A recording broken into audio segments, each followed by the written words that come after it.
Hey everyone, it's the Angry Honey Badger, and it's time for us to take a look at another champion build video today. We're going to be looking at Hecarim in the jungle. This is probably where he is the strongest because of his ganks and just kind of his kit. So this is why I like to play him. I suggest learning him here probably to start off with him. He is a decent top laner as well, but probably the best in the jungle.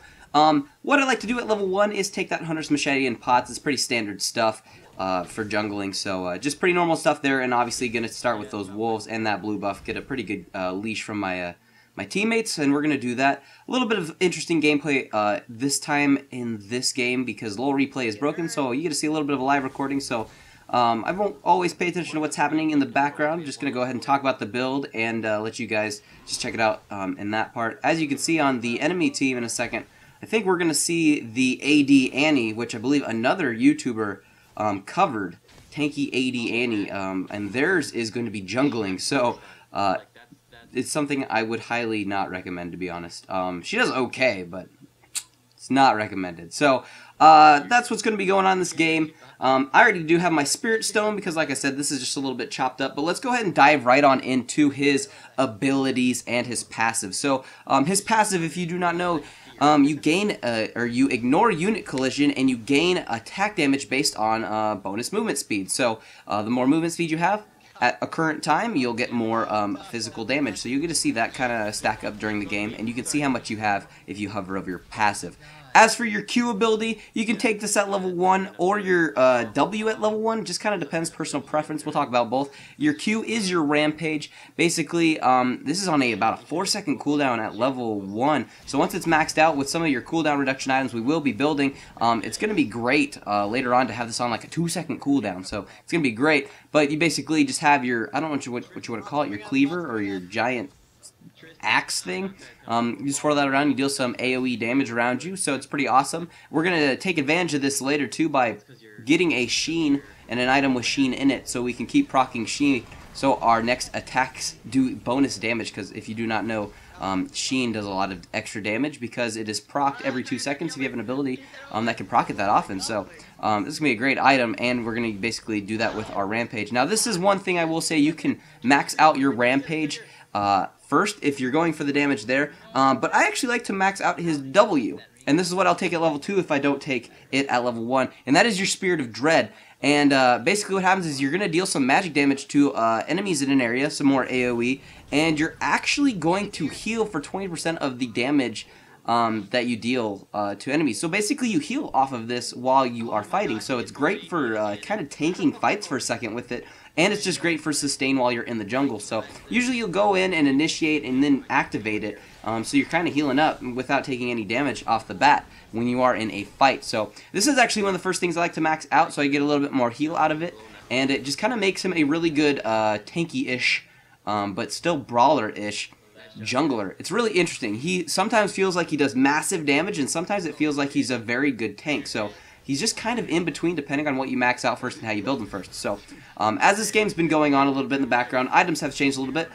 Early on I do try to rush that first item, which is a Spirit of the Elder Lizard, and what that's going to do is give me 40 attack damage and give me some cooldown reduction, that health regen and mana regeneration, and then still have that helpful passive for dealing damage to monsters while I'm jungling. It's also going to have another passive on it with Incinerate, where basic attacks are going to leave a little bit of true damage burn to them. So very good item for just dealing some good early damage, and definitely something I try to rush. Now, one of the other things I do try to pick up is obviously a little bit of my boots, get the first part of those. I have already actually finished them off. If there's still tons of ganking going on because of laning phase, and you want to go for some boots of mobility, those are great boots to kind of maximize your damage on that first hit when you go in for a fight, and let alone getting around the map. Luckily, he already has great mobility as a champion, so you don't really have to worry about that. But we're going to do that a little bit later if, like I said, if you had lots of ganking still going on, really long laning phase, boots of mobility might treat you better. But if you're getting close to out of laning phase, Merc Treads will probably treat you a little bit better based off of the fact that it does have that tenacity, which will help you against stuns, fears, taunts, and all that. And then it also does have that magic resist, which is always a good thing to pick up. So we do have that. And then I am also starting to build towards that sheen, which is going to be another, like I said, key item that'll help you early on. You'll be able to proc it so often because of that Q ability. So those are just some of the items that we're going over right now. Now we'll move on to that next ability, which you do take at level 3, which is going to be your Devastating Charge. Now this gives him a lot of movement speed.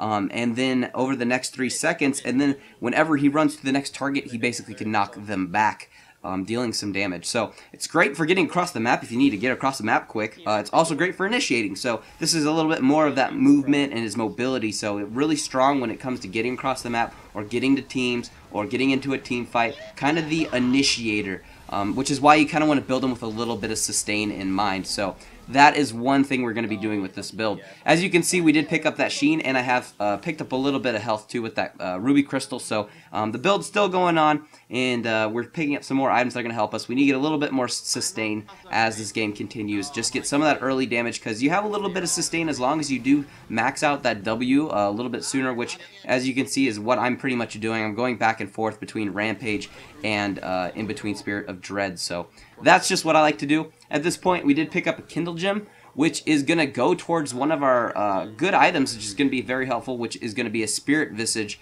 later on in a little bit, which will give us that cooldown reduction and more magic resist, never a bad thing. And then it also has that passive where it increases your healing and regeneration effects on yourself by 20%. So whenever you do activate your W, you're going to be healing even more. So it kind of gives you a little bit more of a beefy charge, or a little bit more of a beefy status where you can then fight a little bit more. So just really good. We're just kind of getting tanky, but we're still dealing plenty of damage this game so far, as you can see. You can kind of get in there and just keep brawling and keep brawling. So just lots of fun with him too, and you can just do all types of fun initiations on people. You hit really hard, and like I've stated, that sheen proc, that sheen's passive, is very helpful. That whenever you activate an ability, your next standard attack is going to deal plus like the base equal amount of your attack damage on your next attack, so basically twice the damage. So very good thing to pick up. There we're going to pick up that Spirit Visage, which is going to be great, as I've stated. It's going to give us that health, the cooldown reduction, magic resist, all great things. And we'll continue building as well. And I think we're actually going to keep building right there. As you can see, we're actually trying to take that sheen and build that into an Iceborne Gauntlet. Now here's one of the aspects of getting around the map quick. I could see that TF ulted in bot. I'm going to come down here and assist to get rid of him real quick right before he probably would have killed that Misfortune. So you can kind of just get across the map quick when you need to, which is great. You can really help out teammates who most of the time may be a lost cause. You can kind of get in there, break up fights, knock them back, and just kind of use all your CC to really help the team out. So there you can see a little initiation. When teams do stack up, you can use your ultimate, which you do take at levels 6, 11, and 16, and that is his Onslaught of Shadows. And what that's going to do is you're going to see him ride forward. It's going to deal some magic damage, and whenever you do then hit the enemies, wow, that's the worst Triss jump ever. What you're going to do is when you hit your enemy, it is going to fear all of them for 1 second too. So if they all stack up in a big team fight, sometimes that initiation can be really helpful to kind of get them all a little bit scattered and just kind of fear them all for a second. Luckily, with a Fiddlestick support on our team, we can fear them for a very long time because of his fear when maxed out is 3 seconds. So we can keep one person really feared if we're having a problem with anybody specifically on their team. But that is his ultimate. It's very good. It can get you through walls, so you can do that. I think we'll see that coming up in a second, where I kind of initiate through a wall a little bit. So you can kind of get sneaky with that if you need to get away. It also does put a lot of distance between you and the enemy if you just need to run. So and it's not on the longest cooldown either. So I think it's 100 seconds when completely maxed out. But if you have cooldown reduction, which we are building, you're not going to really have a problem with that. It'll be up quite often. But my next item that we are picking up, as you can see when I go back to base here, is that Iceborne Gauntlet. It's teamed up with that Sheen and that Glacial Shroud. So we've picked up some armor. We've picked up some more cooldown reduction, some ability power because it's just in that Sheen, but won't hurt us because some of the abilities on Hecarim do have ability power in them. So just kind of getting some extra damage there as well. At this point in the build, I will say that your 4 items that you've just picked up, your Spirit of the Elder Lizard, your Spirit Visage, your Boots, and your Iceborne Gauntlet are probably your what I'd call your key items or your main items. At this point, you can kind of go a little situational, which I'm starting to do because I'm super far ahead. I'm legendary at this point, I believe, and I'm going to start to build a little bit of lifesteal and a little bit more AoE damage, just kind of keep adding more and more AoE damage. to my build. So what we're going to be doing right now is actually building a Hydra. Ravenous Hydra. So it's going to be very helpful for dealing extra damage. It's going to help us with some lifesteal, and it's just going to be devastating when you are in the middle of a fight, considering you usually initiate them with your ultimate, so you're really going to hit everybody with that AoE damage even more so. Very helpful. You're going to hit people incredibly hard with this build too, I might add. So it's worked great for me. It's very close and similar to a lot of other builds I've seen some really high elo people use, and a lot of people have been claiming that Hecarim actually is one of those champions that can get you to help raise your elo and rank as long as you've learned him a little bit. He is considered a little bit of a risky pick. If he falls a little behind, it can be a little tough for him to catch up, but he has a very strong early game if you figure out his ganking. So it's just something to maybe remember or consider if you're looking for a new ranked person to try out in the jungle. He's very strong, lots of mobility, great map presence and awareness, so the other enemy team really kind of needs to fear your jungler if you are playing Hecarim. So just something to pay attention to. So we're still building a little bit.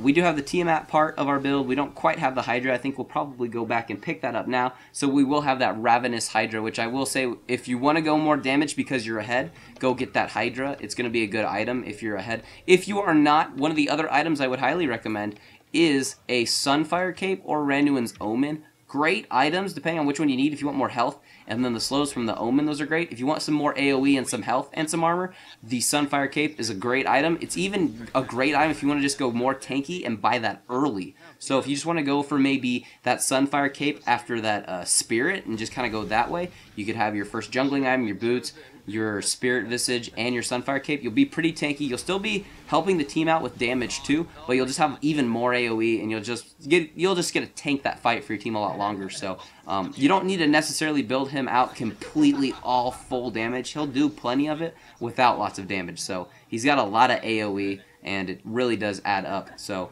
as you can see, you can get around the map pretty quick. You can get to teams and slow them down, especially while you have that Iceborne Gauntlet. It's very good for ganks and for slowing people down, but the only way you can escape is TF using his alt to go run. So, but you can get to teams, slow them down. It's very helpful. Kind of the ultimate initiator in some aspects. Kind of like, oddly, a Leona. Like, I know Leona technically doesn't have that close quite as fast unless she uses her Q, but it's very similar in a weird way. But that's pretty much the build for those items. Like, I think this game we're going to finish it out with a Sunfire Cape for some more durability. Like I said, Omen's another great item. If you're ahead, get that Ravenous Hydra like I did. It's going to really help you clean them up. As for runes and masteries, guys, those are going to be down in the description. Pretty standard stuff for most of it.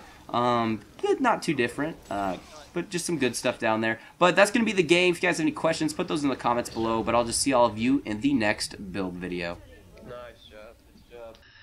Come in here and use my ultimate pool. Gonna kill the Lee Sin and kill this Malzahar real quick. Unfortunately, Zed does die, but Rammus cleans up on Tark and kills him.